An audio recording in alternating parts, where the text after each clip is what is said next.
5 things investors might want to think about before investing in Snowflake. Snowflake became a public company on Wednesday, September 16th, 2020. The financial press spoke highly about the IPO. Crystal C., Nico Grant, and Katie Roof's big story for Bloomberg is typical of the copy written on the Snowflake IPO event. The subheadlines to their story prompt me to ask a couple of my 5 questions. 1. What business is Snowflake in and what do its products offer? C., Grant, and Roof sum up the company as a, quote, cloud data software maker, end of quote.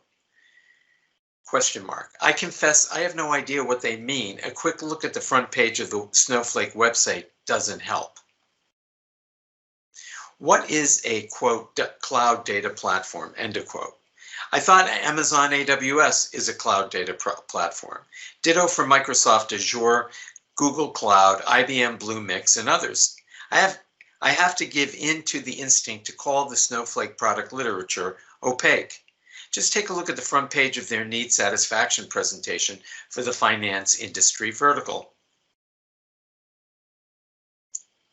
Perhaps there is a product here, but I'm not sure, nor do I see how I uniquely need Snowflake. Maybe their message is the following: we are the only solution you can use to look at your data in real time with graphical dashboards, despite the fact you are using several different data stores, local, Cloud A, Cloud B, and maybe even Cloud C. Great, but let's hear it with a clear message. 2.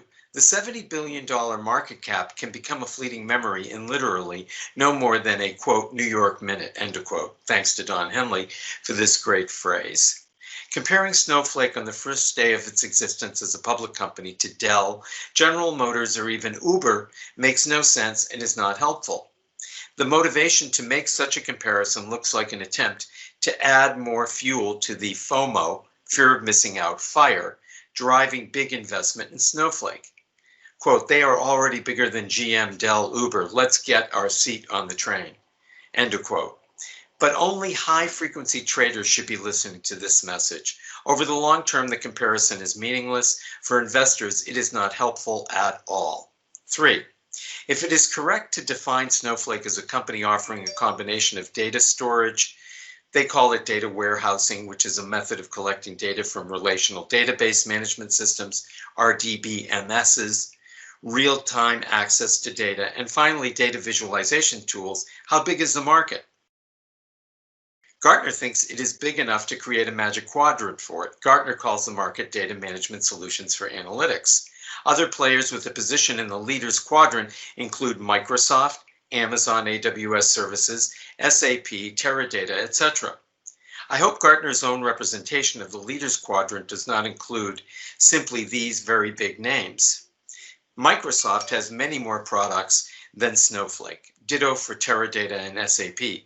Boiled down to its core, the market looks more like the one Microsoft is serving with its Power BI and Excel combination. Salesforce is also in the market, though not in the leaders quadrant with its CRM and Tableau combination. How can investors gauge the size of the market? If history is a useful guide, it would appear the market is smaller than $70 billion. Investors should keep in mind Salesforce purchased Tableau for $15.7 billion, a mere 22.4% of Snowflake's $70 billion post-IPO market cap. 4. Special skills are required to customize Snowflake. Its out-of-the-box value for customers may be limited. Investors should plan on significant churn. Relational database management skills are needed, along with the ability to not only write JavaScript code, but to understand the XML language and rationale behind the JSON evolution. Snowflake customers need to plan on comparatively expensive human resource costs should they require customization. 5. Snowflake investors need to think about the scalability of Snowflake tools over time. Data warehouses are great for RDBMSs, but the open source crowd is keen on data lakes. There is also interest in NoSQL data repositories. Snowflake's products, if we can use their online presentation as a guide, look like they are designed for the installed base of data repositories. They do present a solution for data lakes. but reference is made to facing the data to external tables. This approach is still an old way of doing things. For those who are not familiar, external tables are columnar in nature and therefore they're relational databases. In sum, investors should resist the FOMO push and think hard about just how much further lift there will likely be to Snowflake's market cap a year from now.